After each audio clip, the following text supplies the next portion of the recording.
सावन का पावन अवसर आ चुका है और ऐतिहासिक मां भद्रकाली में हम हैं, जहां सहस्त्र शिवलिंग विराजमान है, वहां पे हैं। और पहली बार इस स्थल पर मां भद्रकाली सेवा संस्थान के द्वारा कांवरियों का यहाँ सेवा दिया जाएगा। निःशुल्क खाना भोजन और रहने की भी व्यवस्था की जा रही है और ऐतिहासिक मां भद्रकाली मंदिर में ये पहली बार हुआ है। हमारे साथ जिला उपाध्यक्ष हैं बिरजू तिवारी जी, उनसे जानने की कोशिश करेंगे। क्या कहना चाहेंगे भैया जो इस सेवा के बारे में? देखिए, आपको बहुत बहुत धन्यवाद। और निश्चित तौर पे ये हमारे जो युवा है, जो हमारे छोटे भाई है, वो चतरा जिला में पहला बार कोई अच्छा काम किया है इन्होंने। जो आने जाने वाले जो श्रद्धालु हैं उनके सारे व्यवस्था उनके सारे सिस्टम को अच्छा रखने के लिए इन्होंने एक पहल किया है और ये सराहनीय पहल है। यहाँ ऐतिहासिक मां भद्रकाली में सहस्त्र शिवलिंग भी हैं। कहीं न कहीं देवघर के बाद लोग दर्शन करने आते हैं, क्या कहेंगे? देखिए, पूरे देश में मां भद्रकाली के प्रांगण में 1008 सहस्त्र शिवलिंग है और निश्चित तौर पे जब इनका जलाभिषेक होता है तो अपने आप में एक ऊर्जा का संचार होता है। और आप देख रहे होंगे कि आज पहला दिन है सावन का सोमवार का, तो सनातन प्रेमी जितने भी हैं वो श्रद्धालुओं का भीड़ उमड़ा हुआ है। देख सकते हैं यहाँ पे पहली बार ये ऐसा हो रहा है कि सावन में सेवा देने के लिए नवयुवक आगे बढ़े हैं। हमारे साथ मंदिर में लगातार सेवा देते हैं रतन भैया जी हमारे साथ है।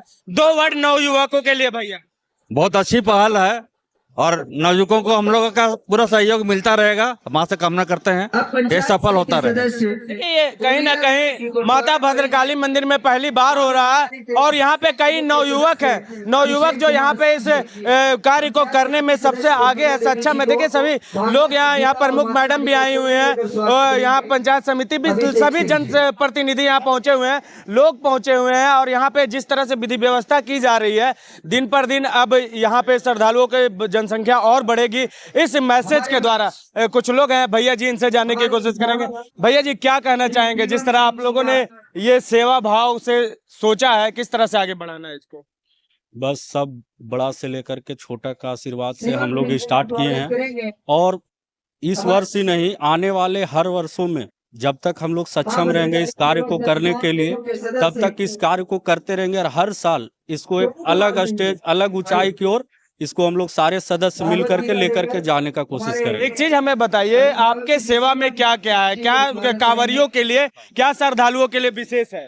श्रद्धालुओं के लिए विशेष ये है कि यहाँ पे पहले हम एक बार रात में आए हुए थे, उस समय देखे कि जो दूर का कांवरिया आते हैं उनको यहाँ रहने में बहुत ज्यादा दिक्कत होता है, रात में इधर से उधर होते रहते थे। तो उन्हीं लोग को देखते हुए ये सोचे कि ये भद्रकाली में भी करना चाहिए और उन्हीं के लिए विशेष यहाँ पे रहने का सुबह शाम भंडारा का व्यवस्था यहाँ हम लोग किए। साथ ही साथ यहाँ पे मेडिकल का भी व्यवस्था करवाए हैं।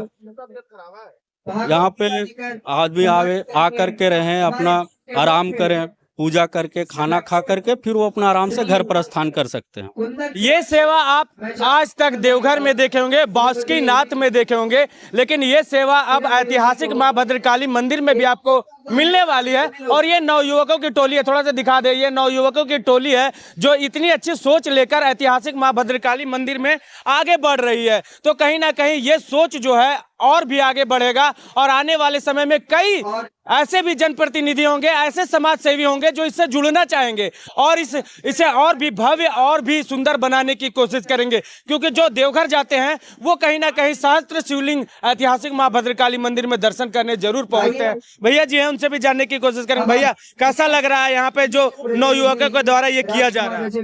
सबसे पहले तो माता भद्रकाली के इस प्रांगण में माता के असीम अनुकंपा, उनकी कृपा से इस कार्यक्रम में शामिल होने का जो प्रेरणा और जो सौभाग्य प्राप्त हुआ, इसके लिए ईश्वर और इस तमाम कमेटी को मैं धन्यवाद देता हूं। और आपने जैसा बोला कि कैसा लगा, तो माता ने अपने सेवकों को, अपने अभिनव भक्तों को इस कार्य के लिए चुना है, तो इसके लिए माता की असीम अनुकंपा उन पे है। और दिन प्रतिदिन माता की भव्यता और उनके आशीर्वाद से ये क्षेत्र और फलेगा फूलेगा और जो भक्तजन उनकी सेवा करेंगे, भविष्य में उनका भविष्य उज्जवल रहेगा, यही कामना करता हूँ। इसी के साथ में धन्यवाद देता हूँ। देख सकते हैं सभी के मन में एक खुशी, एक अलग अनुभूति नजर आ रही है, क्योंकि ये जो शिविर बना हुआ है, अब यहाँ पे सोने की व्यवस्था, भोजन की व्यवस्था, साथ ही साथ मेडिकल की व्यवस्था और भक्तों के लिए जागरण की भी व्यवस्था की जाएगी, जो पहली बार हो रही है ऐतिहासिक मां भद्रकाली मंदिर में। तो कैसा ये जानकारी जरूर बताइएगा आपका। मैं हूं रवि कुमार और आप देख रहे हैं मामबी न्यूज। धन्यवाद।